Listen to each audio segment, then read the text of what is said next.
Situé au cœur de Paris, voici le temple du savoir et de l'inspiration. La Bibliothèque nationale renaît, connectée aux nouvelles technologies et fidèle à son passé glorieux. Chef-d'œuvre du XIXe siècle, dans son style byzantin, la salle Labrouste brille sous ses 9 coupoles, ornées de ses 36 médaillons à l'effigie des grands auteurs. Nul n'a oublié ces illustres lecteurs habitués des lieux. À l'heure du numérique, la bibliothèque continue d'attirer étudiants et écrivains. Je suis revenu fin décembre, et oui, j'attendais avec impatience. J'aime bien travailler au cœur de Paris. Comme je passe la plupart de mon temps dans la bibliothèque, c'est important de se sentir aussi à la maison. Ou aussi dans un endroit beau, comme ici maintenant. Parmi les 9 salles de lecture du site, un tout nouvel espace, la Bibliothèque des Arts et du Spectacle est un écrin de lumière. J'ai été étonnée par tout ce changement. C'est très silencieux, c'est très moderne. L'endroit a vraiment beaucoup changé.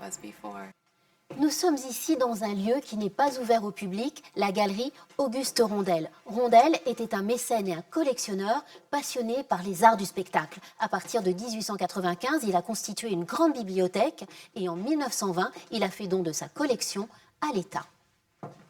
Dans ses travées, 400 000 documents et autant de trésors. Là, on est face à un des premiers traités pour l'art de décrire et d'écrire, en quelque sorte, la danse. Donc, la chorégraphie, c'est une tentation de créer des partitions pour écrire les mouvements des danseurs. Autre sanctuaire de la bibliothèque, le département des manuscrits conserve en son sein les plus grandes pages de notre histoire, comme l'original du plaidoyer J'accuse, rédigé par Émile Zola en 1898 pour défendre le capitaine Dreyfus. C'est cette lettre qui va être publiée dans le journal de l'Aurore avec ce titre qui l'a rendu mondialement célèbre, J'accuse. On reconnaît bien l'écriture de Zola et on voit bien que c'est une lettre dont les termes ont été mûrement pensés, où on voit les reprises, les corrections. Il y a sûrement eu des brouillons antérieurs. C'est une lettre qui correspond à un vrai travail de la pensée, un vrai travail de l'écriture pour convaincre. Aujourd'hui, la bibliothèque dévoile ce qu'elle cachait jusqu'à présent. Cette galerie, ancienne réserve de livres, désormais ouverte au public.